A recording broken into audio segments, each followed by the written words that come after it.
everybody. It's Neil McKinnon here, and welcome to the Coach's Journey podcast. In this episode, I'm interviewing Shruti Sonthalia. Shruti is a Master Certified Coach with the International Coaching Federation, with deep expertise in executive coaching, leadership development, organizational transformation, and change management. She has worked with senior leaders across global markets, helping them navigate complex transitions, lead with impact, and foster inclusive, resilient teams. Her extensive journey encompasses the C-suite and senior leadership in diverse sectors, ranging from multinational corporations and technology leaders to family businesses. Shruti began her journey without coaches around her to learn from, living and working in a culture that assumed expertise was the preserve of men with white hair. Believing it was her purpose to create sacred spaces in the workplace, Shruti grafted with steadfast resolve to defy the gatekeepers and doubters who stood in her way. By taking the path less travelled and proving herself time and again, Shruti developed a work ethic that took her to the top of her profession, empowering leaders across global markets to embody a coaching mindset. She pays forward her expertise in the coach training she devises and delivers to the next generation of coaches, founding her structured, evidence-based approach on the values and principles she speaks about in this episode. In this conversation, Shruti invites us all to ask, which parts of our journeys do we struggle to own, and how might addressing them enable changes within us that ripple out to the ecosystems we operate within? We also explore whether coaching has the same effectiveness in different areas, geographies, and realities. Accessibility of supervision is a vital aspect of coaching's growth and integrity. The learning we can take from our own procrastination. How a coaching mindset can help us embody shared power. And the principle that says, that which you focus on expands, and how to harness it.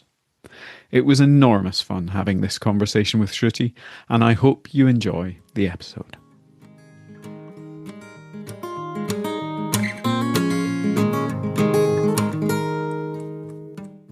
Shruti, welcome to the Coach's Journey podcast. It's an absolute pleasure to have you here.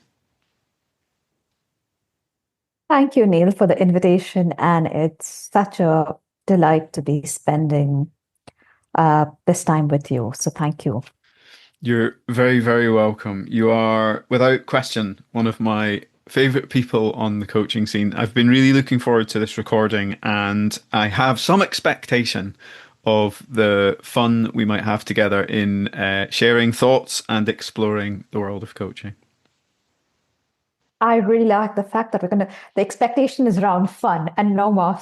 So at the moment you said expectation, I was like, okay, well, and fun sounds perfect. And I must say that, yes, I'm quite looking forward to the fun part of it and just spending this time together. I'm not quite sure about podcasts per se, but yes, the fun is definitely something that I'm looking forward to. Okay. Fantastic.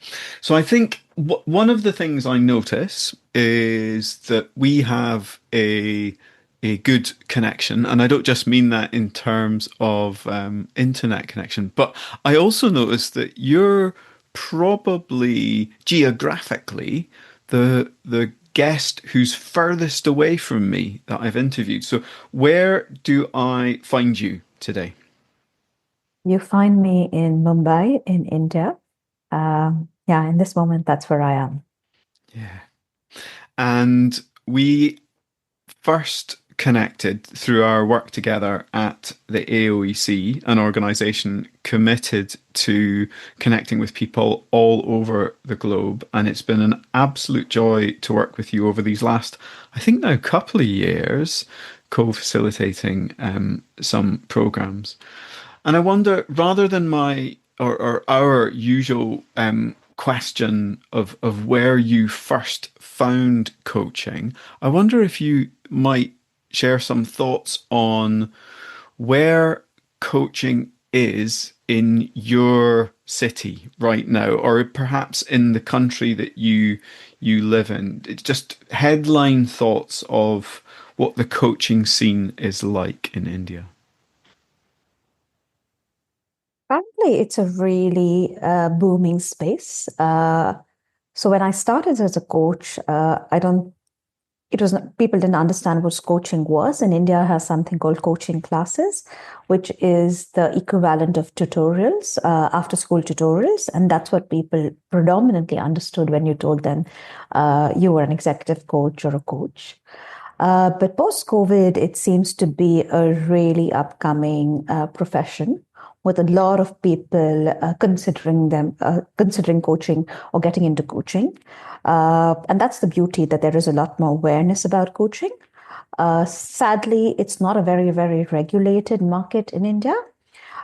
So even an astrologer would consider or name himself or herself a coach. So the word is very, very broadly used in India today. Having said that, I think organizations and large organizations do seek accredited coaches when they are seeking executive coaching. So it's quite a it's quite a diverse space, but it's also quite a booming and upcoming space currently. So I hear in that an area where there's a great deal of growth at the moment. Absolutely.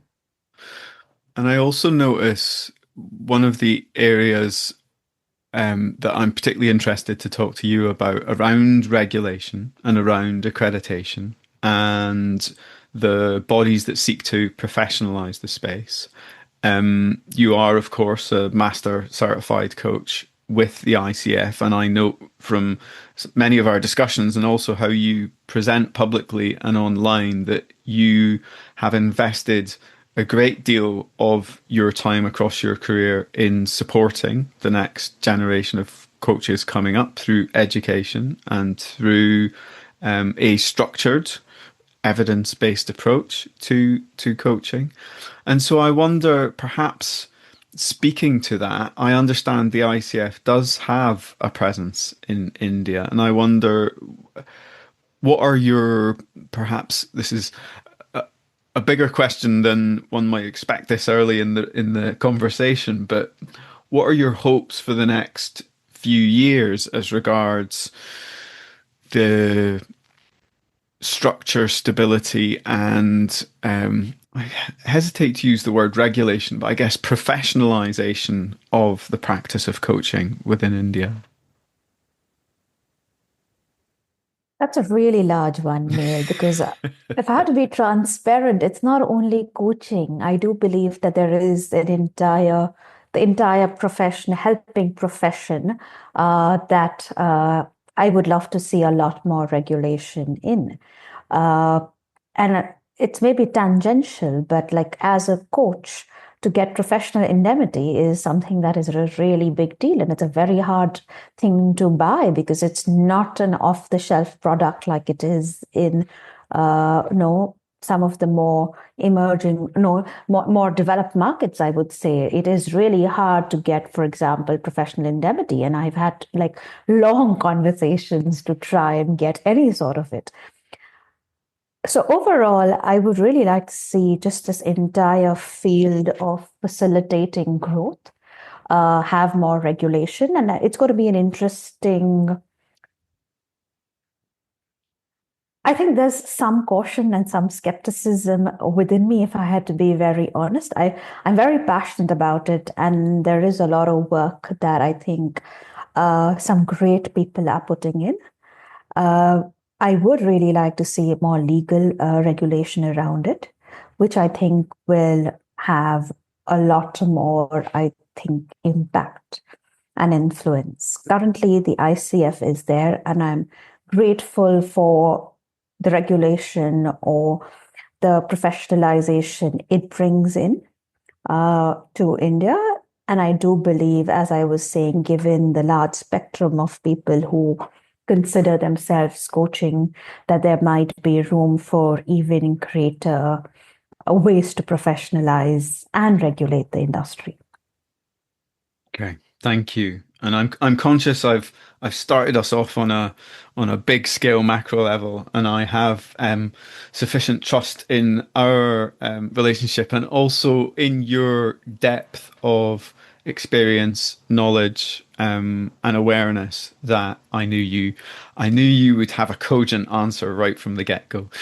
So perhaps if I bring us back to the individual and do move into one of the first questions we tend to ask on the coach's journey, where did you first discover this thing called coaching?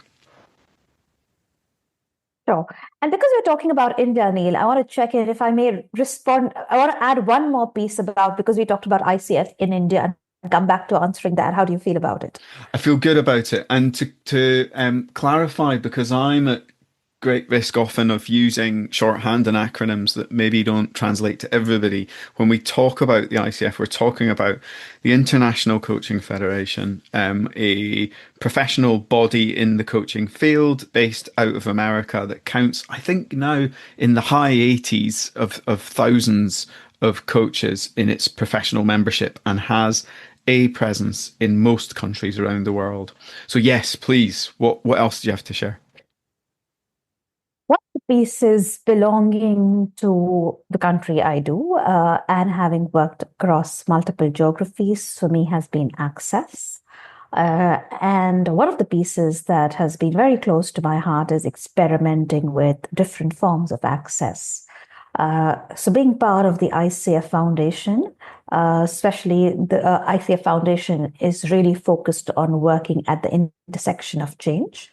And we did some really interesting projects in India.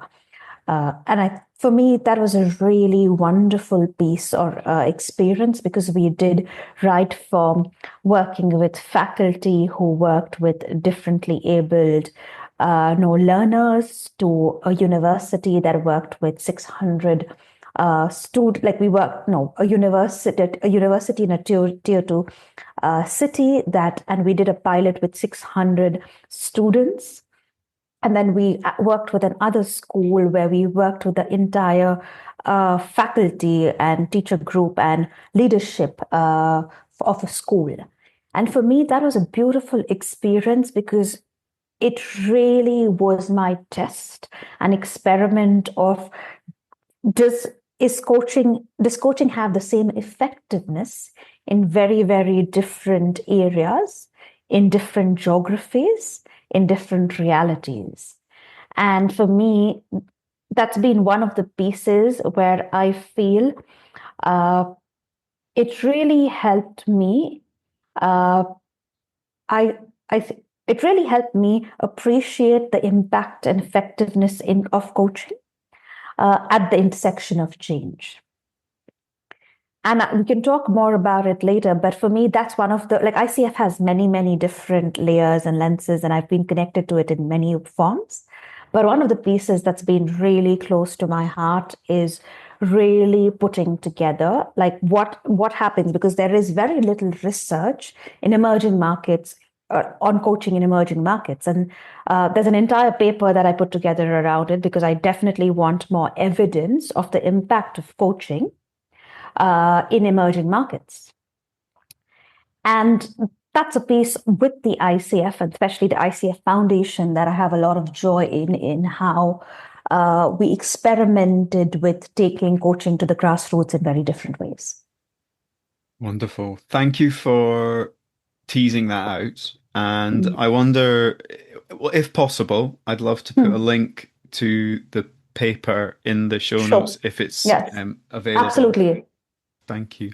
And it's an open access one, so that's great, especially that particular one. Yeah, fantastic. And it's a key point around access at scale to coaching in emerging markets, the work that the ICF does, and specifically the ICF Foundation. And also what I notice, and it sparked through your sharing around the challenges of accessing public liability and rather professional indemnity insurance in India as a coach is the contrast from where I sit in London recording, where I can get over 100 quotes as a coach for different types of insurance within an hour of searching on the internet because it is a well known and to some extent a more mature practice in the UK and more understood by, for example, insurance companies, but also that the ICF have a different. I think the awareness of the ICF and what they stand for is for a different set of things within the UK market. And it tends to be that they are an accrediting body for both coach education experiences and also for individuals. And the accreditation for individuals may be something that you are asked for if you pursue executive coaching work as you progress down a procurement channel and a buyer of coaching in a large perhaps corporate organization may ask what level of accreditation you hold and whether or not it's with the ICF. So a valuable point in acknowledging that they do a great deal of work in many other places. So coming back to your initial experience of the practice of coaching, what, where, when, how, who? So my answer, I think, Neil, is at 2 or 3 levels. So the first answer, so if I look at it from that moment in time when I chose to become a coach, when it was more of as an organizational development consultant, realizing if you needed systemic change and you wanted sustained change, you needed leaders to change themselves for the system to change. So that was, in the simplest form, I would say that was the awareness that wanted me or made me realize that coaching was important. But I think over the years, the awareness has deepened and I've been able to connect the dots. And I do believe that it comes from a lot of my longing to create states of flow in the workplace. And if I take it a level even deeper, coming from a business family, it was really about ensuring people have deep, meaningful, fulfilling conversations. And I do think that at a very deep personal growth level, very unconsciously, the entire journey was of finding coaching and becoming a practitioner in the field of conversations was really about my own growth journey and my whole, I think, evolution to wanting to balance this whole thing of people, heart-centered connection, conversation, business profit, and planet. Like for me, all of that coming together. I do believe that this journey is actually about that. I don't think I'd realized that when I chose the path itself. Mm. And I hear the triple bottom line emerging of people, profit, and planet. And when did you know coaching was a thing? That it was this label existed in connection to a type of conversation that supported processes of change, that encouraged people to perhaps look as much within as outside of themselves in order to achieve the things that they wanted to. And also, I mean, you're speaking my language when you start talking about flow states, a way of accessing a more embodied presence in the work that we do. When was the first encounter? So I think you're asking two very lovely questions.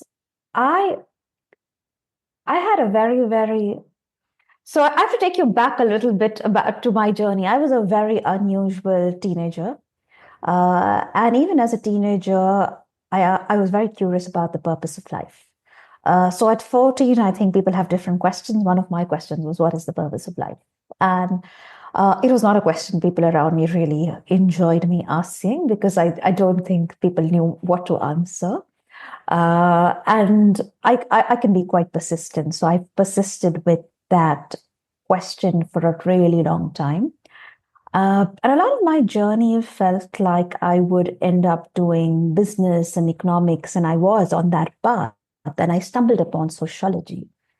Uh, and the combination of looking at economics and sociology, and then through sociology, having the opportunity to study societies, uh, I came across positive psychology at that stage, and it was very, very, very nascent. And being at the LSC, Richard Layard was there, so it was a very, very nascent and a new field, no, just coming up. But I think I had the privilege early on to read some of the greatest books like Viktor Frankl's Man's Search for Meaning. I read very young. The Happiness, Tal Ben-Shahars, Martin Seligman's. So they were really thinkers who were just about beginning to publish, share pieces of work.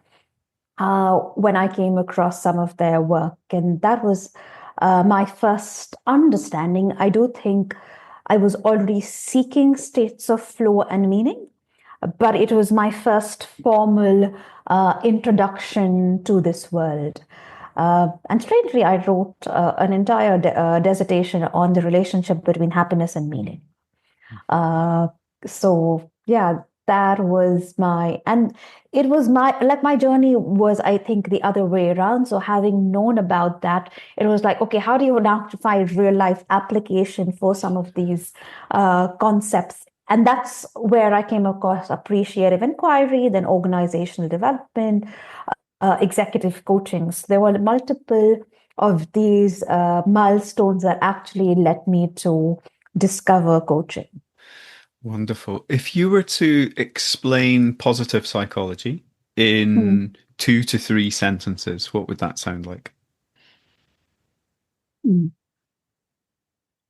I do feel for me that has shifted and grown over time, Neil.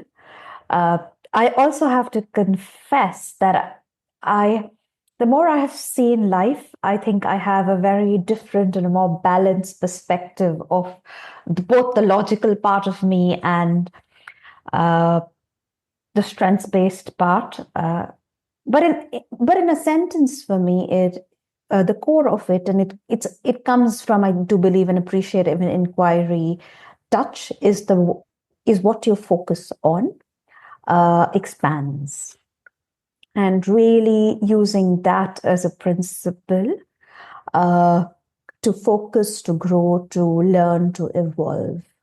So I do feel like that by itself and for me, there were multiple nuances of it.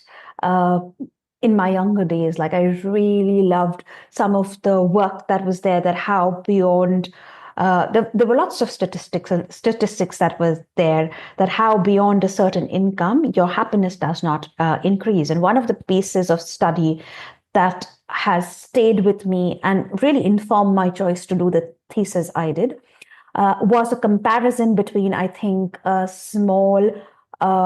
very small group of people in Calcutta versus somewhere in the Western world. And they did a comparative study where though the folks in more developed countries had a lot more access to resources, this small group in Calcutta actually marked a greater, I think it was a scale, and the levels of happiness were much larger or significantly higher in comparison to the other cohort, and how happiness was not necessarily a factor of income or finances beyond a point, but it was the level of community and meaning that people received in their daily lives that really impacted their joy and happiness.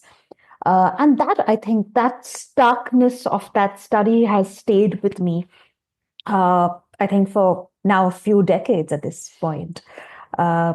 So for me, it was really what are the ingredients and that's just the study of, okay, what makes people happy and what are the core ingredients that can make you happy. And because work is such a key part of our lives today, what is that could help you to experience time vanishing when you you are doing what you find meaningful or when you're so-called working? What is it that can lead to time not mattering for you? Yeah, lovely.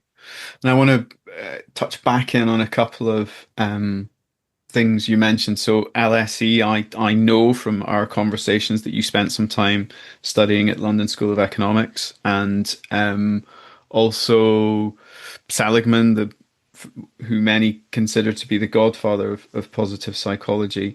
And I'm minded of a previous episode of the podcast with Yannick Jacob, also a coach with a deep interest in positive psychology, although he brings to it consistently an existential lens. And also the one of the cornerstones of flow state about our focus being such that we exist out of time and that we are engaged in activity that is sufficiently meaningful that the rest of the world appears to recede, and our singular focus is to a large extent consuming us. I wonder, whilst in this period of exploration and of working with how happiness and meaning are related, what the practical application was for you. Did you have the opportunity to work with a coach, or were you learning how to have coaching conversations with others? That at that stage, it was more of really understanding it conceptually. Um, and I think that's where I really, when I was introduced to coaching later on in life, I really loved it as much as I did, because it really made, I think, the experience of the concept real, and it answered my question of how. Uh, and I think that was my hook to coaching, because what I knew was possible. At that point of time, there were no answers to the how for me. And coaching for me was really not only making that accessible to me, but it was making that accessible to others. And the more I have seen the power of that, of it in different contexts, I think the more it has really validated for me what coaching can create. Yeah, and what coaching makes possible for individual groups, and then enough people, if in an organization have access to it, there is a tipping point where collectively something shifts. Yeah. And when did that original how happen, when you first experienced a coaching conversation?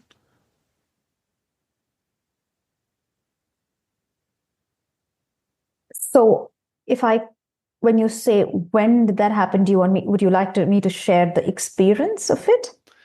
Yeah. So what I suppose in many ways it belies the lens that I look at coaching through as regards an origin experience, where I was in an organization that I was offered coaching as a result of facing what I believe to be a seemingly intractable problem. And so my first experience was my then line manager suggesting I work with a coach, and me being largely resistant to the experience, with the view that how could anyone who didn't know me and didn't fully understand all the many complexities of the situation I was dealing with would possibly be able to help me to overcome this difficulty.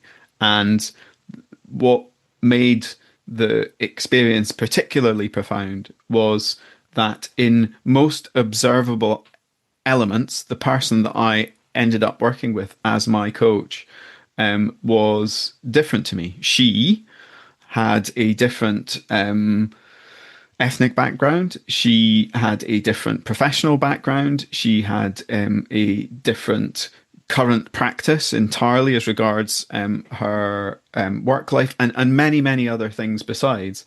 And yet, through her skilled coaching and also her centeredness, emotional and psychological maturity as a human, was able to support me to reflect on all the many problems I was creating. And so it was a distinct and profound experience of practically working with a coach and this dawning realization this is an extraordinary practice that has supported me to change, and I imagine might well be very effective in a great many other places where change is happening. So I'm almost in some respects trying to package you up into your version through my agenda, and that may not be how it happened. So hopefully that's a way of jumping off towards the truth of what happened with you. So, and thank you for sharing all of that, because I think both in terms of hearing more about your journey, I've heard bits and pieces of it, and really understanding what might be meaningful. So, if I had to be transparent, Neil, I became, or I trained to become a coach in India when there were not many certified coaches. So, did I have an experience of someone who was a professional coach coaching me? And did that create the moment of aha? Not really. But what really happened was, I think, a couple of things. I had a bunch of colleagues who I really, I think, enjoyed. So, who are much more into process work, and what I really enjoyed was the here and now and the ability to talk feelings. So that was really meaningful. It was this really deep awareness of something more is needed. Just working at a systemic level is not serving at this stage. And the awareness that not in India, but globally, there is something called executive coaching. So it was actually a much more deep dive of deciding to say, okay, let's learn to become a executive coach, and then experience it. Then experiences as we go along and really understand the complexity and the nuances that becoming a coach involved. Mm. So it was through the practice of training that it became apparent what it involved. Yes. And the entire power of, and I would honestly say it was in the first few years of actually doing client work that it became stronger and stronger for me. And there was one particular family business for which, like, I did a lot of executive coaching early on in my career. And the combination of just who they were as an organization, and I think the impact coaching had for them, really, I think, really made me embody or cement the power of coaching in my being in a way that I didn't have access to before that experience. Yeah. Many of the coaches who listen to the Coach's Journey podcast have an interest in the acquisition of clients, and it's something that we share on various levels and in multiple different ways through what's released on the podcast. And I wonder, as you were beginning to form your initial client base, what were the practices you were involved in, or what were the ways that you connected to people and invited them into coaching conversations? Such really transparent that early on in my journey, I had no liking for business development, marketing, sales. There were things that I really didn't enjoy. Um, and I was really, I think, blessed that a word of mouth got me a lot of the business I did get. However, having been a coach educator now for a really long time, this is a question that has come to me many times over. And about 6, 7 years ago, I really decided to spend time building a curriculum to address this answer. And especially because, at least in India, I noticed that the ways that people talked about selling coaching that didn't really align with a lot of values that people training in India felt that they could fully aligned with. So that was one of my key motivations to really see how do you support coaches that we were training to be able to also have a thriving business. And over a period of time, Neil, like for me, there are multiple pieces that I do think impact your ability to be successful and successfully build a practice. One of the ones that I think is fairly deep, but I do think it's the core of building a successful practice as a coach, is the courage to look at is what I call identity issues or your identity. And it's not always being small that's scary, but sometimes it's being larger than who you think you are is scary. And I do think that as you step into being either a solopreneur or entrepreneur as a coach, you meet very, very different or new aspects of identity that are difficult for coaches. The conversation on money and asking and talking about money is a difficult one. You're suddenly not selling a product or anything else. It's you and who you are and what you bring to the table is, and that again goes back to a lot of your identity issues. No, so for me, like that's the work.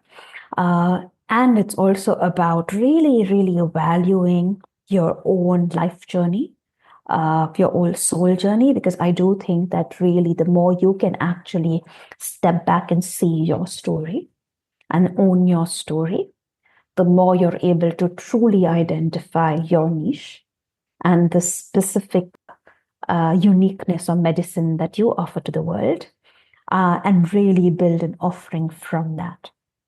And the combination of knowing what you bring to the table and what is the journey, the unique journey that you can offer your audience, and being able to address some of these identity issues, really, I do think have a very, very key, they really can have a transformative impact in who you start attracting as a coach. And I do believe that that's the part that I did really do a lot of work with on myself, especially early on. And I do feel like that played also a role in getting some of the references I began getting. Yeah. I'm struck both with the fascination of what your curriculum contains as a way of coaches developing in business and growth, and also what constituent parts support people to work through these identity challenges. So I wonder if we might touch on both of them, if you're willing. Perhaps if we start with the second one, what is your recommendation or suggestion for people that accept that our understanding of who we are and the things that make us us are foundational to our capacity to build a strong coaching business? What do you then recommend they go and do to more deeply understand themselves and what might be holding them back, whether that is, for example, a resistance to fully inhabiting the space available to them, or it's an insecurity around having money conversations and connecting value to who they are and what they offer in the world? For me, there are different threads on what you're mentioning, Neil. The good thing, however, is that coaches have the skills. You really do have the skills, and you are, whatever way you've been trained, you've been taught some version of evoking awareness. And I do believe that that piece about looking at your limiting beliefs, whatever your way of looking at them and moving past them is, but you really, I think, need someone who's going to challenge you there with gentleness, but really hold you to it. And really be there with you when you're trying to be small or play in your zone of comfort. And there is something beautiful about looking at some of these beliefs, but action that makes all the difference. So it's not awareness in isolation. It's that cycle of awareness and action together, and doing enough small steps, then that becomes a momentum by itself to create a big shift.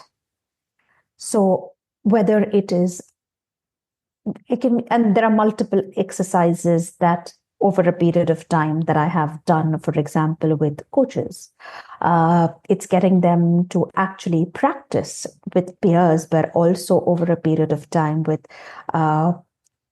established coaches, and actually do a coaching sandbox, for instance, where coaches come initially practice with each other, but then actually you get experienced coaches and you pitch to them, for instance, your own practice. And that becomes like it's a really solid ground of practice that you offer coaches. Money, figure, because that's one of the things that a lot of people sometimes hesitate about. And actually, how do you not only find what is your level of comfort in your body when you're naming a number, but how do you actually do enough practice around that? What happens? What gets preserved for you if you don't actually get clients? Because I really do believe that sometimes staying where you are is serving you. So how does staying where you are serve you? And what's at stake if you actually become the coach you really want to be? And just working with those questions, because that's different from where you are, right? You're not going to necessarily be worrying about the same things. You're not going to be spending your time in the same way if you actually reach where you want to. And you can really go deep to have some of those conversations and exploration. And I do believe that that is part of, I think, what really helps you do your inner work to move forward. And I do also think it makes you really bold in your own coaching, because if you've done that kind of work to show up, you really have that kind of strength to ask your clients to show up in the same way. So there is this part about who I am as a coach. I need to do my work to show up in the world a certain way.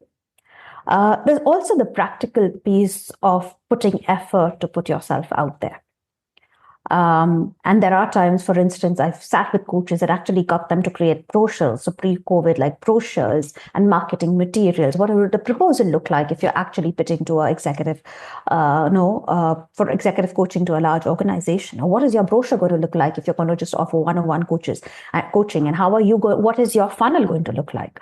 So some of those practical pieces as well that coaches need to think through, because it goes back to identity, but it's like you are suddenly a solopreneur or an entrepreneur who is needing to do many more things than you might have previously done.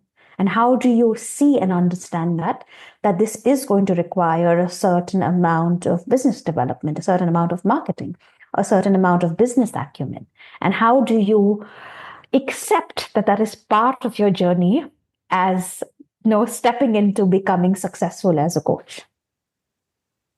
Wonderful. There is so much gold in what you've just shared. And if I were to underline a few points that really jumped out for me, the first one being that it is multi-layered and that there is a sustained effort required. And I'm really struck by how in the craft of coaching, it's wholly understood that practice is an important part of developing your skills, your groundedness, your depth, your capacity. And yet, when it comes to having the conversations outside of the coaching room as regards pitching to potential clients or to buyers within organizations that may wish to engage your services, that it's not something that people tend to do a great deal of practice with, and that often the only times they do it are when the stakes are really high and they are in front of a buyer that may be willing to spend a significant amount of money on them. And this idea of a coaching sandbox, and also coaches perhaps earlier in their journey pitching to coaches that have maybe done this many times before, sounds like such a powerful concept. The other thing that resonated for me was, as coaches, particularly if we are going to work independently, whether it be, as you say, as a solopreneur, perhaps in something slightly larger as an entrepreneur, that we are no longer able, and I'm not saying everybody who is employed does this, but we are no longer able to rely on the brand and the many departments that exist within larger organizations that we may have once been able to rely on when we were an employee. We have become our own finance department, our own HR department, our own technical department, our own IT department, and crucially, our own marketing and communications department. And that it's possible, and for many of us, myself very much included, that we have some skills and experience that support us in some of those areas. And it's probable that there's going to be a great deal many more skills that we need to learn in order to do a decent enough job in each of them, in order that we get the business off the ground, and perhaps later down the line are able to pay for a specialist to take on that part of the business. But so often that's not possible in the initial few years, because many coaches are bootstrapping their businesses and doing it from savings. Anything else in your curriculum as regards the setting up of a coaching business that it would be useful to touch on? Yes. I have one more piece that I want to talk about. And I want to add to Neil what you just said. One of the beautiful, I think, privileges of living in the current world we are is there is so much technical advancement that is going around, that a lot of what you just named in terms of the different functions, there are more and more platforms that are coming up that makes it easier and easier to do. And what 15, 20 years ago was really difficult, time-consuming, challenging, today there are enough systems on it or around it coming up. And I do believe that because of that, I think the task itself becomes simpler. But I do think the mindset of typically understanding to be able to implement and to be able to overview it, that a coach needs to wear, will continue. But the tools, I think there are more and more tools available that is making life far, far simpler for coaches at this point. So I do want to name that, and you'll find it based on where you want to position yourself, how you want to work. But I do think that there is an abundance available, and it's constantly changing that landscape. The one other thing in the curriculum that I do think is the core of it as well is really owning your story. And there are different ways, to own that story. And there are different classical models that you might use to see whatever works for you. But for me, it's the combination of knowing what your story is. And there are, I think, the typical format of, there's a beginning, a middle, and an end. Brené Brown beautifully talks about it. Or Ota Sharma in Theory U talks about it. But there is a messy middle across, I think, all models, or the hero's journey and the belly of the whale. And how do you really see your own journey from that detachment and that clarity? For me, that's a core piece of the work I've done with coaches. And I do think that impacts everything else, because your niche comes from knowing and owning your journey. And it took me a really long time, like going back to your question, like it took me a while to realize that like family businesses and belonging to one actually played a significant role in who I am and what I bring to the table. And I think there was for a large part, I didn't want to own that story about me. It was not something that, it was a very complex piece for me. So it was not something I was willing to fully own. And in not owning that narrative, I was also depriving myself of the uniqueness I brought to this world and who my tribe was. And I would have missed one of the very key segments that I work with, because my own discomfort in owning that part of my journey. And I do believe a lot of coaches bring something really unique, but often in trying at only looking at what is currently available, they really miss owning who they are and what is that they bring that is really a longing in the world today. And that part of owning your narrative and seeing where your narrative uniquely meets the intersection of where the world is today, I think is one of the most important pieces of, the work and exploration that I've done, and I think coaches need to do. Yeah. And again, lots sparking for me in relation to what you're saying. And one of the personal reflections is I have found, and I have some experience of other coaches also finding, that it can be challenging to fully connect to your own journey because you are so centrally subjective to it. And it reminds me of the David Foster Wallace thing around it's all water, that essentially we are all fish swimming in our own water and unable to get sufficient objectivity to see the narrative lineage that we've lived. And although many of the things I hear you talking about in relation to the curriculum, in relation to development as coach, development as business owner, I believe will be workable with coaches' reflective practice, an essential part of being a coach, certainly. It sounds to me that it also helps to have a thought partner to work with, and that it may be that is through working with another coach. It may be that that's something that one works through in supervision. And I notice, and part of the reason it's resonating so deeply for me is it's one of the things that's coming up for me in supervision quite a bit at the moment, is my connection to the journey that got me to here and how relevant that is in, of course, who I am and how I coach, and what that means as regards my practice, but also what it means as regards how I continue to build a business and where it's relevant.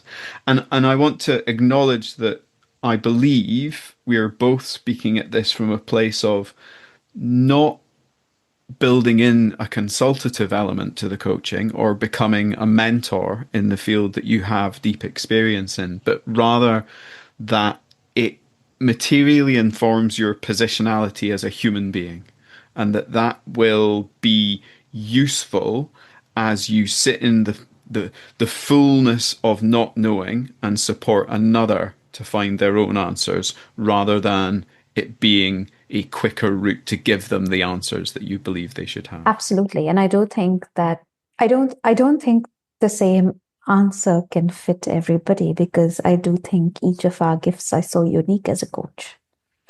And I also do think that each of us have to own our gifts and unique qualities that unique approach that we offer.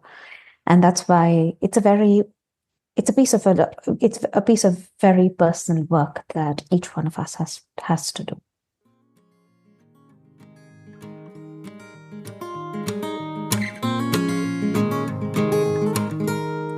Hi everybody, Robbie here. I'm the creator of The Coach's Journey. If you like what you're hearing on this episode, the chances are you'll love An Introduction to the Coaching Business Flywheel. That's a free ebook available at thecoachesjourney.com. It's the most important piece of content I've ever created for coaches, boiling down everything I've learned from this show, from working with master coaches, and from my own experience into one simple model. The model not only tells you the only things you have to do to have a sustainable coaching business, but also shows you how they can form a virtuous circle that keeps your coaching business growing. It's all free, and you can find it at thecoachesjourney.com. And there's a link in the show notes. Now, back to the show.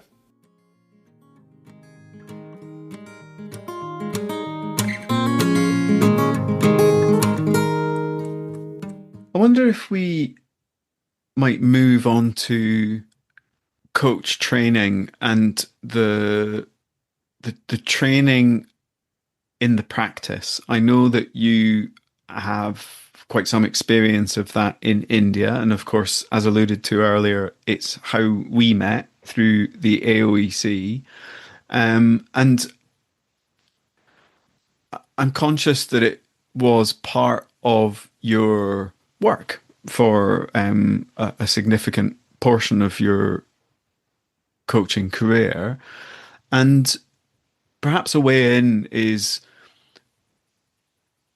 what you've learned from the opportunity to walk alongside and support the learning journeys of a great many other coaches over the years.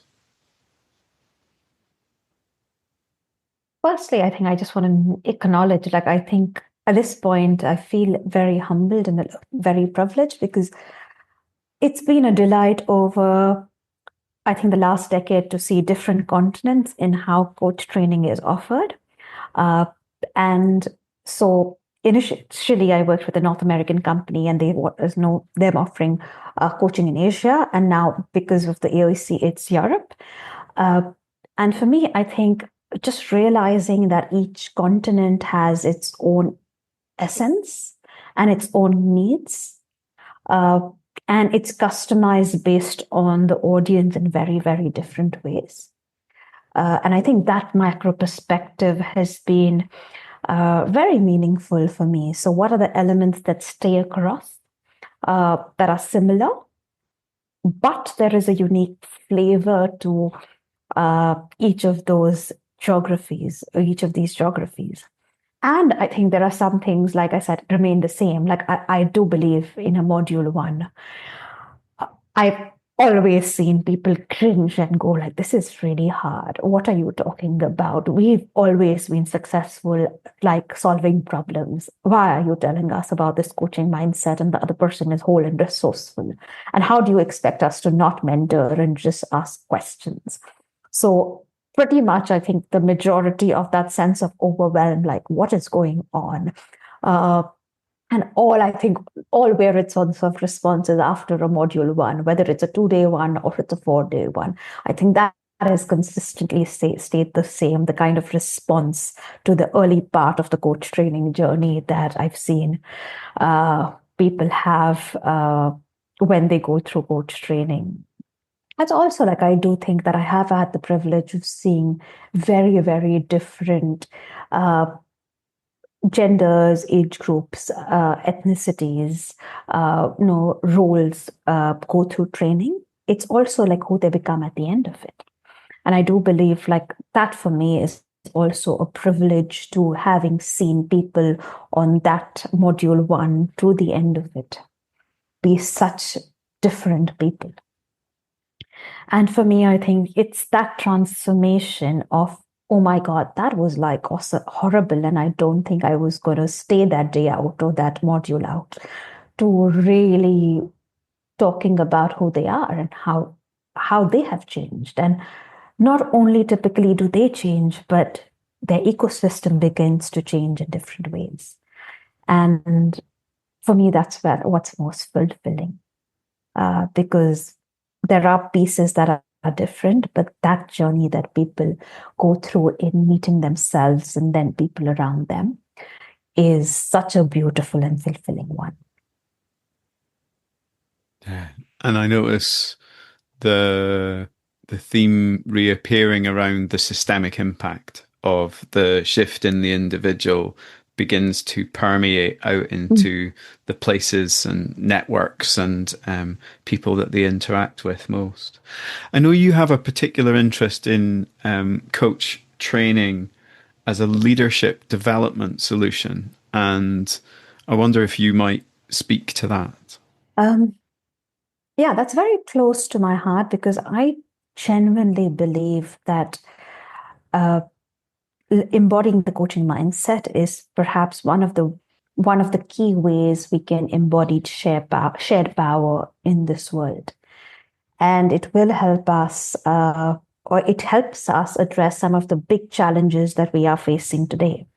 in the intergenerational workforce, the uncertainty and unknown around AI.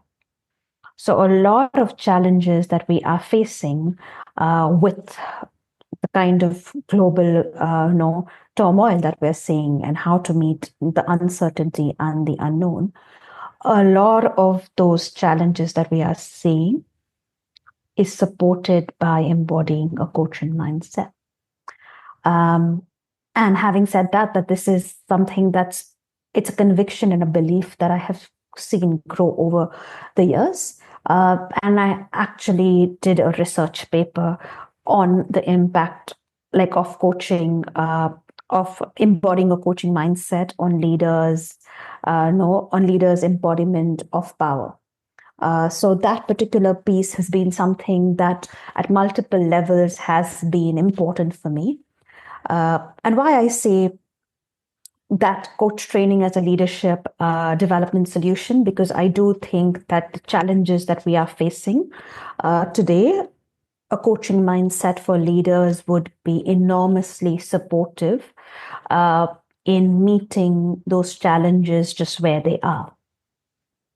And as a intervention into the development of a leader, what's your view on how long it might take? And I recognize as I asked the question that we can't ever really know. But one of the things that I'm sitting with is, in order for someone to train to operate as an executive coach, as a leadership coach, as a primary part of their professional practice, they can begin immediately with a variety of different relatively small tweaks to how they show up in conversations and in meetings, and that it's probable that it's going to be the journey of a good many months, if not several years, to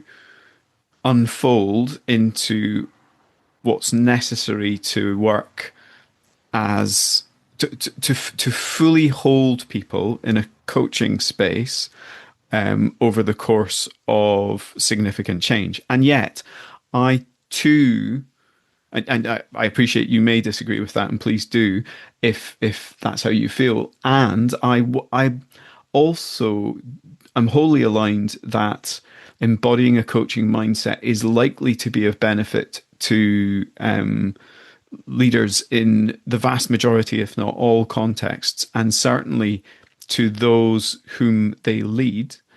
And I wonder if it's possible to make the necessary shifts, if it's not going to be their primary mode of practice, in a much shorter time, or perhaps in a lighter way, but over many months and years.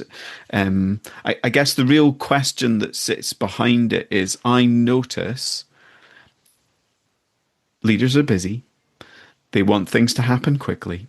And there is a resistance to investing resource in things that may take months or years to bear fruit. I've said a great deal. What are your thoughts on all of that? I agree. And fundamentally, Neil, you're not training leaders to become pure coaches. For me, it's about having coaching moments. And it's an awareness that they will be coaches in certain points of times, but they will be mentors, they will be reporting managers, they will be, board members, whatever they are, they're going to be all of that. And they cannot. Like, I was having a conversation with a very senior leader in Korea last week who was trying to embody a coaching mindset. And one of the acknowledgements were they could never be like, they were like, oh, you do this. And I'm like, yes, I do this because I am an external coach to you. That is not something you're going to ever be able to fully do with your team, because there are limitations to, or there are nuances to the roles and the number of roles you need to play with them. So for me, there's a lot of clarity in terms of you're helping leaders incorporate that approach, and you're helping them have coaching moments versus entire coaching relationships with people in their team. but that approach is what you're training them for. And that's why it really depends on like over a period of time. I don't think there is one size fits all. There are multiple variations of it. And that's based on where the outcome people want. So it can go from a 2 or 3 day one where you're just talking about the initial coaching skills. And that feels like a good place to start, to a level 1, which is really fulfilling and juicy and meaty. And it's really around having the larger context of change that is there. You're talking about all the core competencies that you're training coaches in, but you're making it much more connected to the core challenges that leaders are facing today. And you're doing it with the focus that they can do a coaching conversation, but they can also have a lot more of these coaching moments with their teams, in larger meetings. How do they make that happen? Yeah, lovely. And how do you explore that with leaders? Or I guess I'm still with the business development lens and conscious that you spend some of your time in executive coaching. What's your way in to having those conversations with leaders and opening up the discussion about how they might adapt their style and adopt more of a coaching approach? It typically comes, Neil, based on a need that they have, and then the awareness that it might not necessarily, like their styles might not be working. Especially like I work with leaders of legacy businesses that have seen work happen a certain way, and that the demographics of their teams are changing. And thereby, what they need to do, the mindset and the skill set they need to bring in, the awareness for themselves that they need to do something different. And in that difference, for them to find answers, and sometimes it is maybe that, yes, coaching could be one of those answers or approaches that might be helpful for them to build very different teams and different connections from the styles that they did in the past.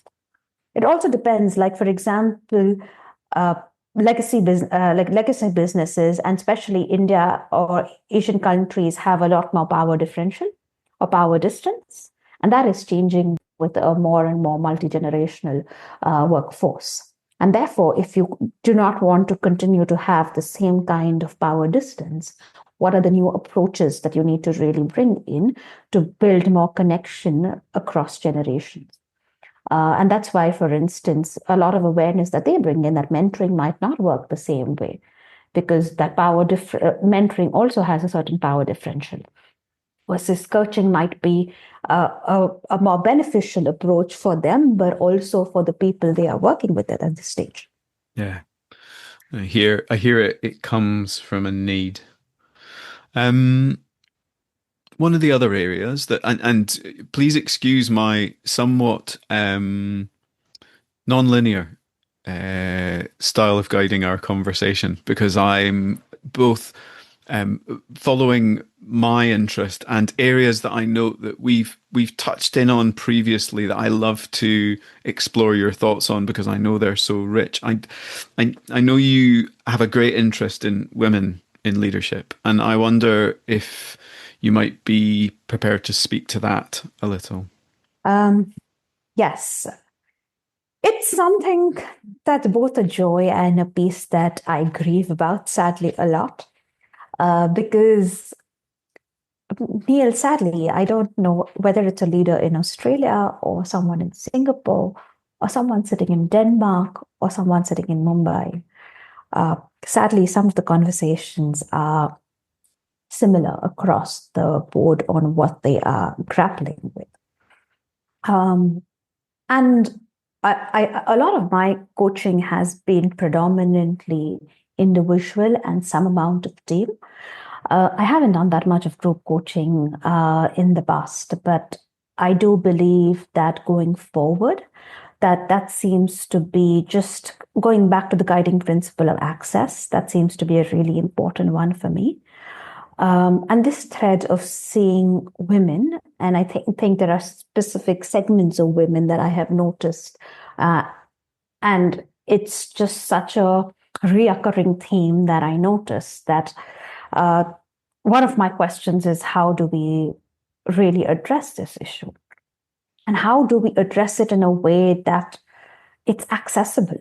It's not a privilege. It's not a one-off. It's not that when your company sponsors it, you have access to an executive coach who can support you. But how do you make it more accessible? And for me, that's a piece where a lot of with AI technology, group coaching. So that's where I feel like a lot of my innovation and where I'm being called to find an answer, that how do we support both women stepping more and more into senior leadership and larger roles, but also the next generation of women really step into the workplace or continue to be in the workplace.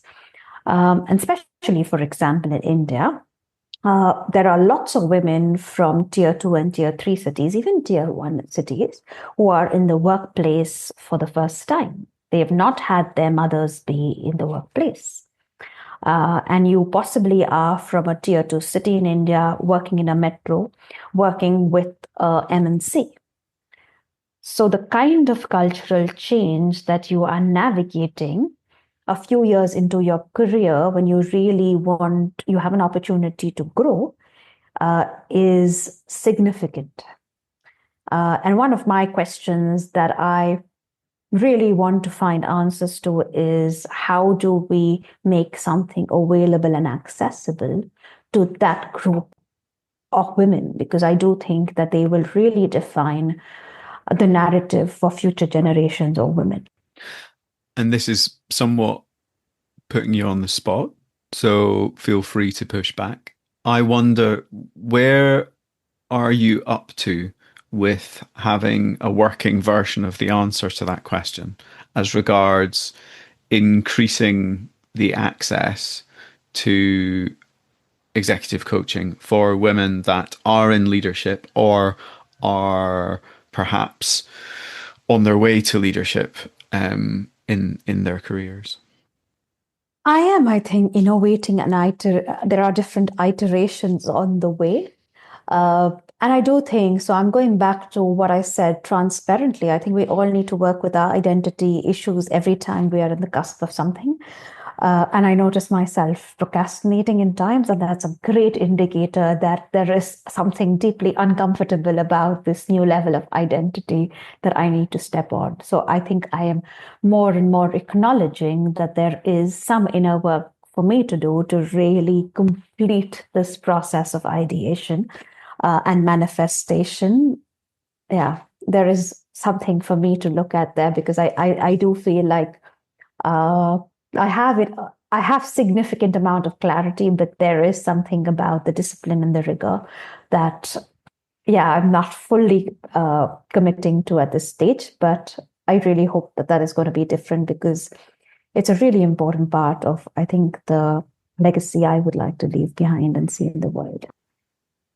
One of the things that comes up for me in relation to that is resistance. And listeners to the podcast, and certainly readers of Robbie's writing, the founder of The Coach's Journey, will perhaps have some awareness of a book that's meaningful to both Robbie and I, called The War of Art by Stephen Pressfield. And specifically, the central tenet of the book is that we meet the greatest resistance when we're on the cusp of expressing the thing that's most important for us now. That when we show up to the threshold and notice ourselves not stepping through, it's probable that the necessary work to step through that threshold is what we should be focusing on, in order that we can be the most fully expressed version of ourselves in relation to something that is important to us and that we believe will be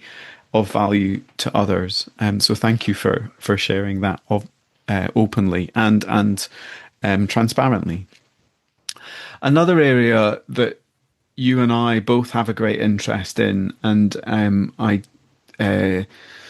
know you do phenomenal work in, is coaching supervision. And I wonder if you might share what your practice looks like at the moment, who you're working with, and the sort of work that you are hoping to do in the coming months and years.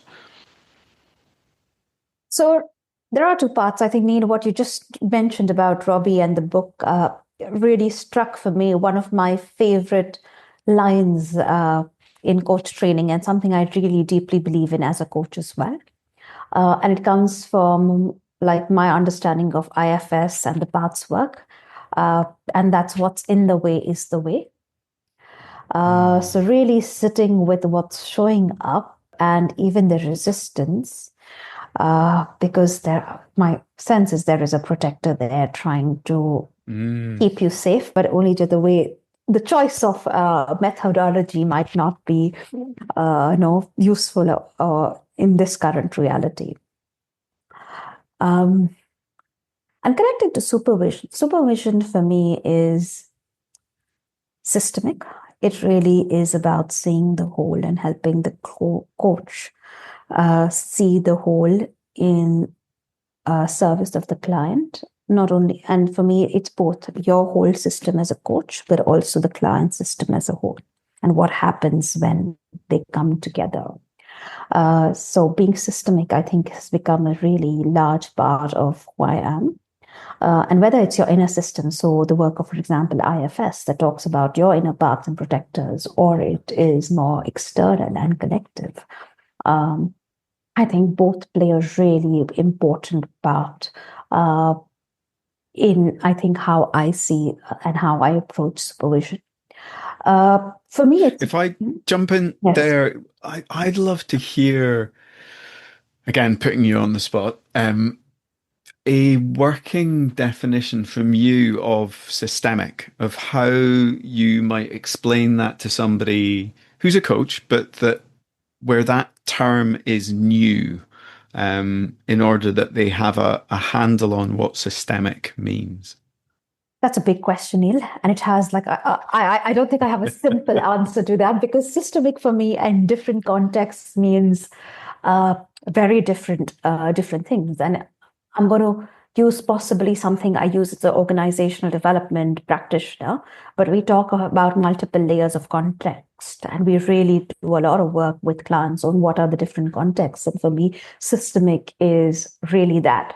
The system starts with your own inner system. So just what does my inner system look like? What are my protectors? What are my exiles? What's going on for me? That's a whole system. And do I know the abundance of realities within my own system?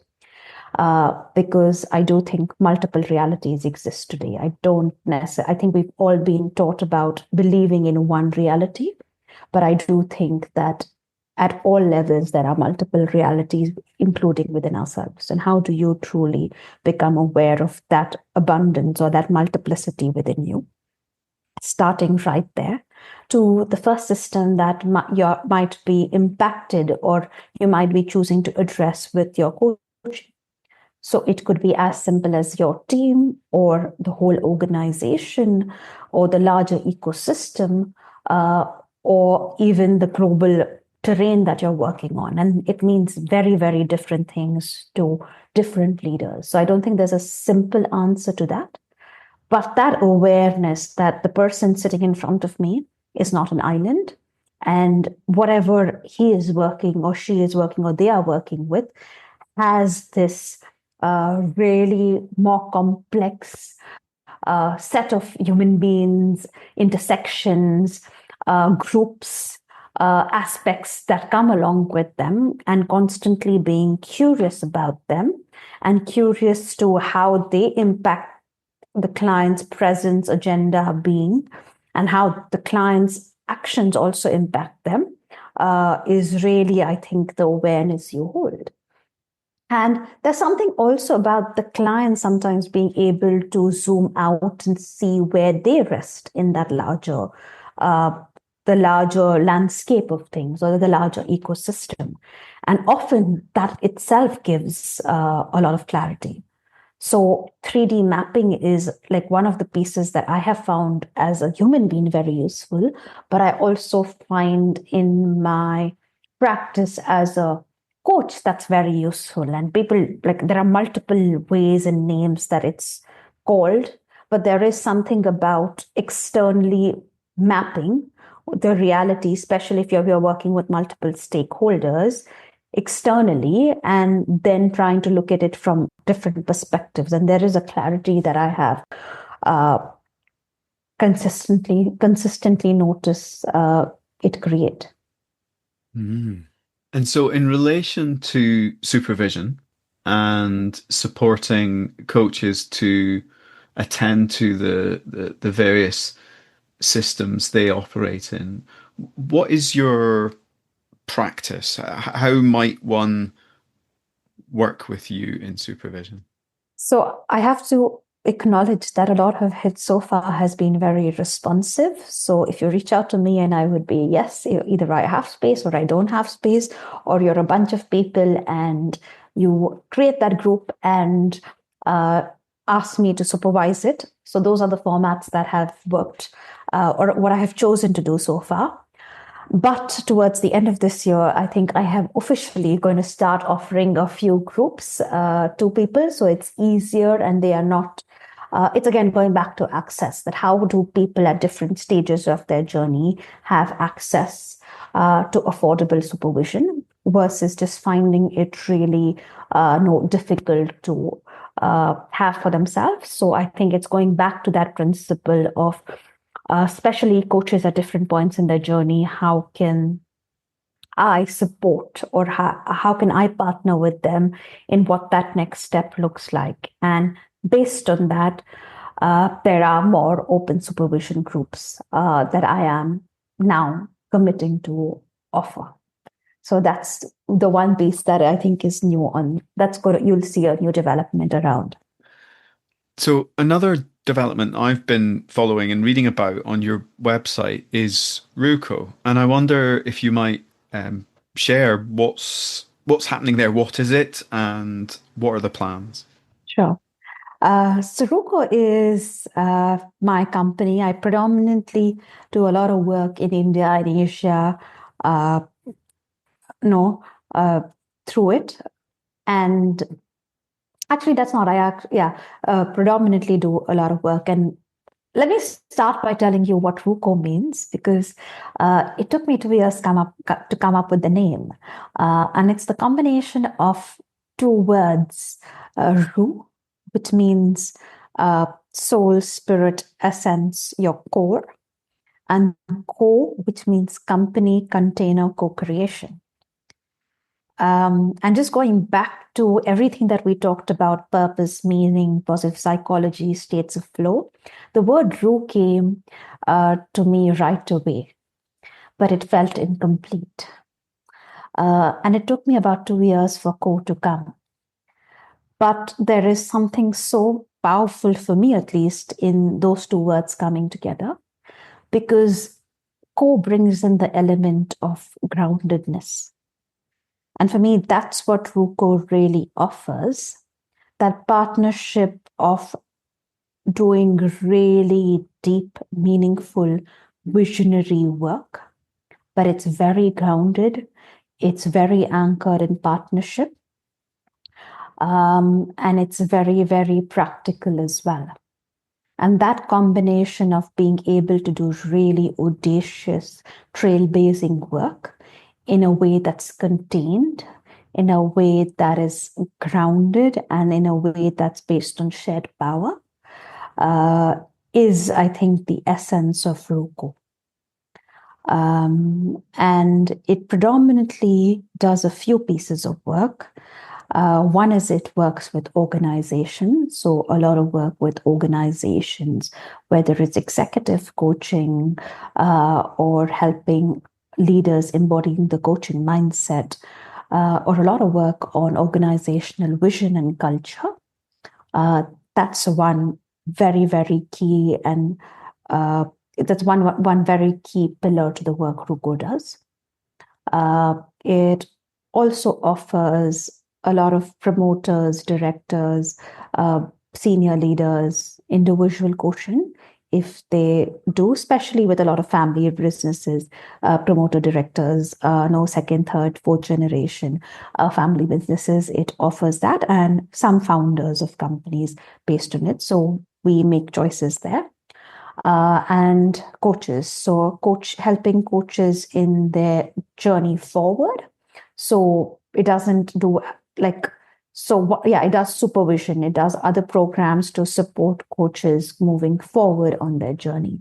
So those are the three pieces of work it does. But the core essence of what I said or mentioned earlier, that it's a partnership that is very grounded in bringing out, I think, the true essence and the true audacity of human beings, groups, organizations.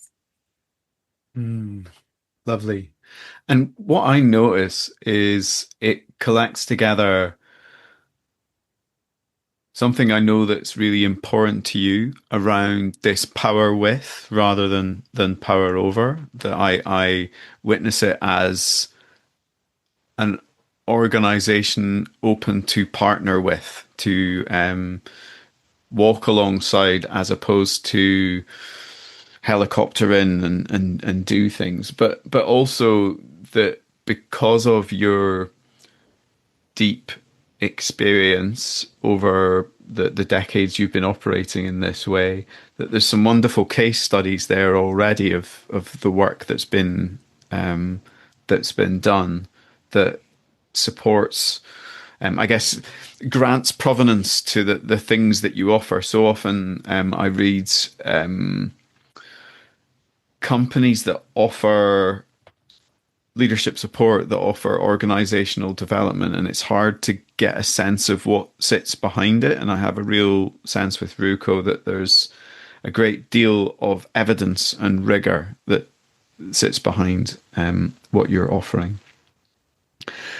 I wonder if we might touch in on your status. And what I mean by that is, I acknowledged earlier that you are a master certified coach.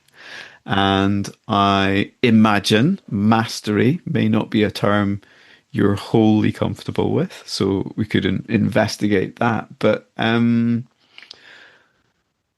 to open it out for those that are not wholly familiar with the ICF accreditation system, there are 3 levels of individual credentialing: ACC, PCC, and MCC, standing for Associate Certified Coach, Professional Certified Coach, and Master Certified Coach, respectively.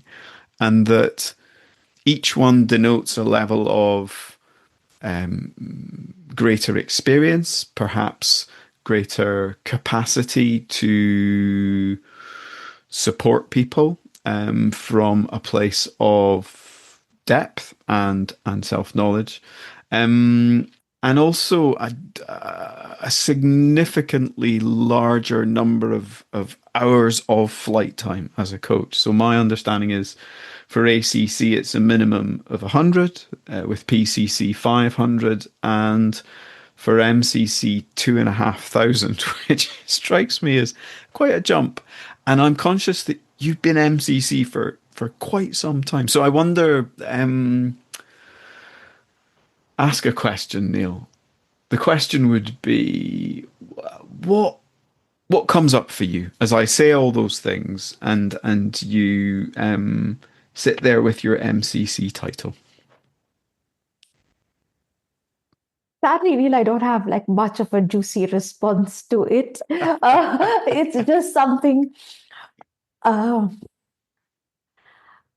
do I put it?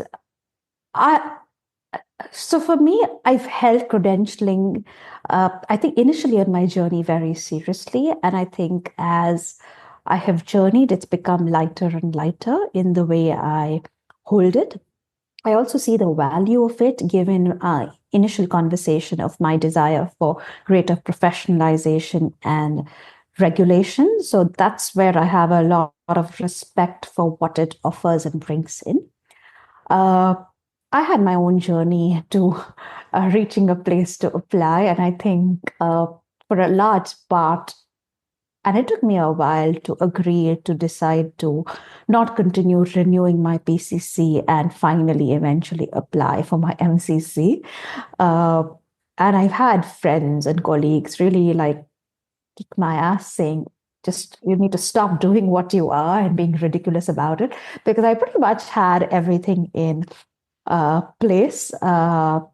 Apart from the 2 recordings that needed to be done and submit them to the ICF, and just the effort of like actually deciding to do it. And in all honesty, I think this might not be true for everyone, but I do think that because the combination of both, not only being a coach, but being a coach trainer and just being so heavily involved in the world of coach training for such a long time, I do think it brought a few nuances to how I coached. But I do believe who I am and how the core of who I am has continued to stay the same. But I really do see that it brings in a different kind of response around me. And I think it has surprised me. It has amused me on days. And I think I hold it with lightness and humility at this stage that, no, that is what is. And it's about, like, for me, I think there is lightness and humility around it at this stage. And as I say, like for me, systemic works like really. So it's like when you go back to systemic, you're like, okay, you are here on your coaching journey, but there are many other journeys where you are not even an ACC in your life for. So I do think that systemic reality, I think, is really great to just stay grounded and keep life in perspective per se. Yeah. And that accords, you're holding it with lightness and humility, accords with my experience of the many things you are that are powerful, that you hold them with lightness and humility. One of the things that I do in advance of podcast recordings is ask guests. This is not unique to me. I stole it from somebody else. What are the 5 questions that people who know you well might ask you? And I think to some extent we might have covered some of them, but one of them I really want to ask, and again, excuse my non-linear jumping around, is for you to share about a choice you made defined by immense grit, audacity, and courage. And I wonder what that relates to. I do think just choosing to be a coach, Neil, at the time I did, was one of the craziest choices I could have made, being honest. And I think India has evolved a lot in the last few decades, but at the point of time I chose to be a coach, I was a relatively young woman, and a lot of corporate India was very patriarchal, and I think they expected a man with white hair to be walking in. So it was absolutely a completely ridiculous practical choice to have made. And there is something about purpose, like I mentioned, that it's both my superpower, but it's also something that in retrospect, like I really rethink, but it really makes me like this force by itself once I think that this is the purpose I have. And yeah, when like at one point of time, what I deeply believed was creating sacred spaces in the workplace was part of my purpose. And I was so clear about that. And I think that really gave me a lot of grit and courage to make choices that were absolutely unusual. On my journey. And I think it wasn't easy, Neil, because there was a lot of gatekeeping and there was a lot of effort and struggle. the initial part of the journey to not do something that felt easier or which felt simpler and felt known. There was a lot of, I think, having to prove yourself consistently. And I think that's also, in retrospect, made me the individual I am, because I think if you challenge a human being like me, I will work like 10 times harder. And I'm like, oh, I have to really. So I think a lot of the ease I have today comes from a lot of sleepless nights, also just trying to practice, right? Trying to understand, trying to deepen my craft. And that was a very personal choice, but it was a very, I think, in retrospect, a very hard choice that I made.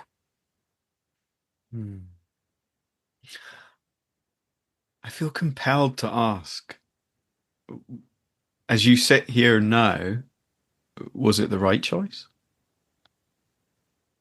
Relative to what, Neil? I think that's the question that you sit with often. Like, in staying true to myself, the answer is yes. Was I 100% true to the person at that point of time who believed that was her path? Absolutely, without a doubt. It was the right choice for that human being. As I have grown and aged and matured, and realized that energy is limited, was that the wisest way to have spent my energy? Possibly not. And I think over a period of time, I think as you meet life and various responsibilities and the realities it brings in, I think you're just more wiser about what battles you choose. So if I had to would I make the same choice again, or do it the same way? Maybe not. I'd do it maybe differently. Maybe the same choice, but done differently. Yeah.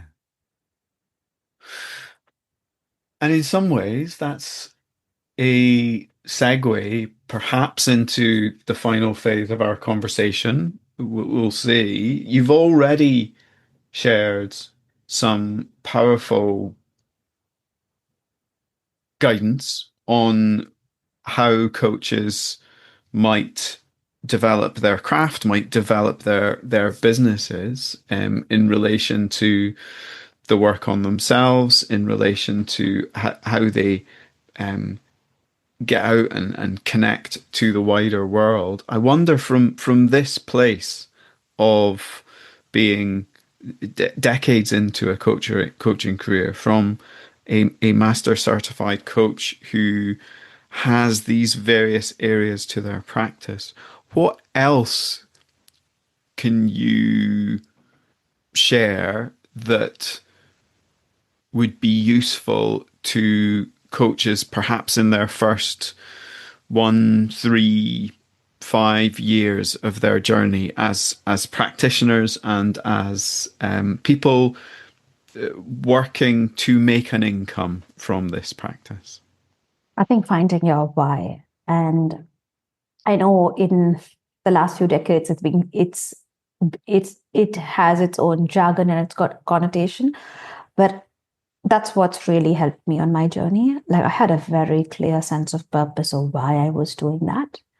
And on my hardest days, I think I would go back and I was able to find refuge in that.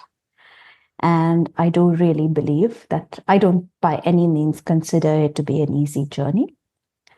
And that's why having your why, or why you're doing it, needs to be very, very, very clear. Because I do think then that gives you the stamina to really learn everything that we've talked about. It gives you the stamina to do your inner work. Gives you the stamina to go and learn the other functions that you might need to learn. It really gives you the stamina to stretch yourself to be who you need to be in service to your business.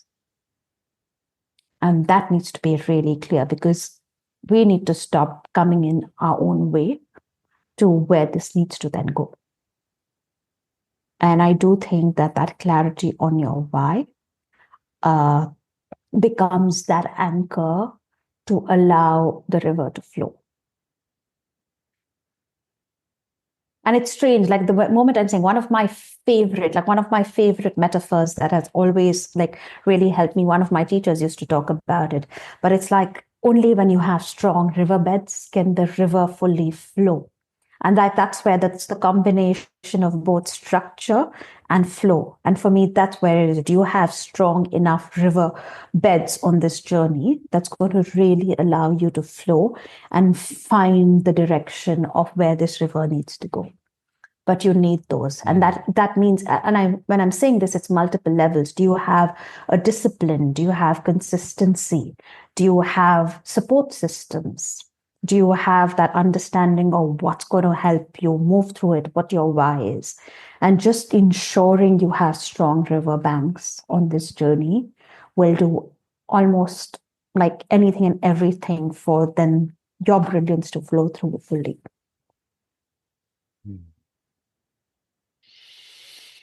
Beautiful.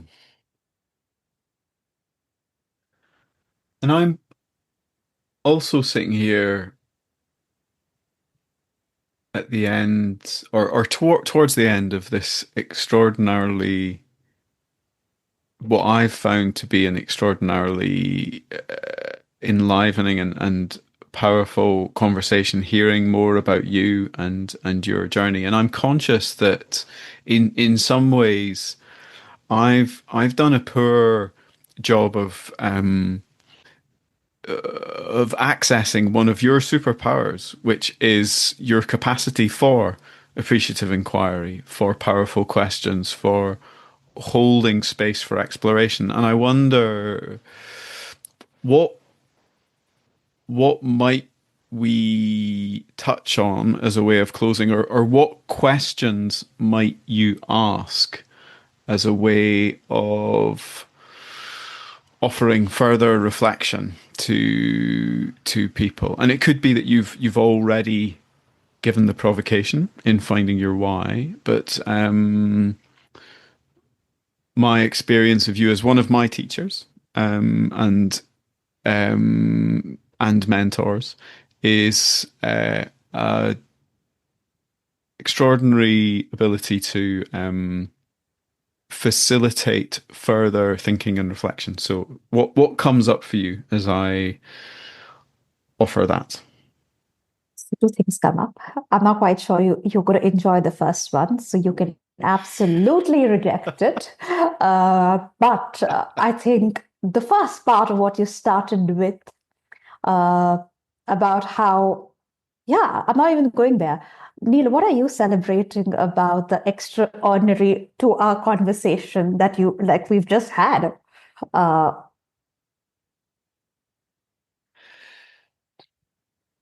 I think so the thing I'm celebrating is the reassurance that my sense that, as well as our capacity to be colleagues and to be friends, that there's also a dimension where we can explore the practice of coaching and your journey, and I believe generate something that will be valuable to others and that will support people on their journey. And it's not to say that either of us are coming at this place from it being instructional or directional, but rather here's an insight into, to some extent, a decades-long practice for you of self-exploration and of deepening awareness and taking action to make that manifest as a practitioner in the wider world. And that I think we've co-created something that may support others to gain insight in how they could do that in their own version, from their own angles and in their own ways. Yeah. And for me, Neil, there is a unique element of realness that is there that I deeply value. And I think that's, for me, that which is really precious, that I think in every conversation that I have had with you, I can without doubt count it to be real. There's also like authenticity. There's an element of vulnerability and safety. And those for me are just absolutely threads that I deeply, deeply, deeply value. And that's why for me, like when you reached out, there was no thinking, there was no preparation, there was really nothing. Like there was just so much comfort. And then I was like, okay, 2.5 hours. But the part of me was like, it doesn't matter. Like, no, I really don't need to know. All I need to do is show up. And the security and the knowing that it is going to be meaningful and fun. Without having to try to make it anything. That just presence and connection and authenticities would create something.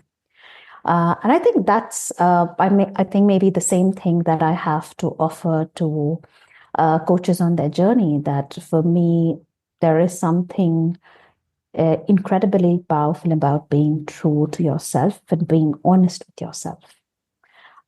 It doesn't matter. Like at some level, what and how, like externally, how things unfold. But it's like, do you have the courage to have the conversations you need to with yourself? And when you are able to sit in those moments of discomfort with yourself, it really gives you permission to do that with your clients. So one of my favorites is sitting in the fire. And that's the one thing I can promise my clients, that I will sit in the fire with you. And that's a promise, or that's a practice that I have deepened for myself over a period of time, that when it gets difficult, can I sit with myself, or can I find support that will help me sit with myself when it's the hardest, darkest, most challenging for me? And then in meeting my own self in those deep and intimate ways, I find comfort and ease in meeting other people in their journeys and in those difficult moments in the same way. Wonderful. Thank you. I wonder how that feels as a place for us to draw our conversation to a close. Absolutely. Thank you. I think, Neil, again, one is for the invitation, but also for just being who you are. And I genuinely mean it. Like, I was thinking about it, but you have in the last few years become one of my favorite co-facilitators to work with. So really, really grateful for our time together today. The feeling is mutual. You've kindly shared a number of links where people can find out more about you, the work that you do, and your writing and other endeavors as regards creating videos and podcasts that you're on, and we'll share those in the show notes. So all that remains for me to do is to say once again a deep and heartfelt thank you for joining me. Thank you, Neil. Thank you so much.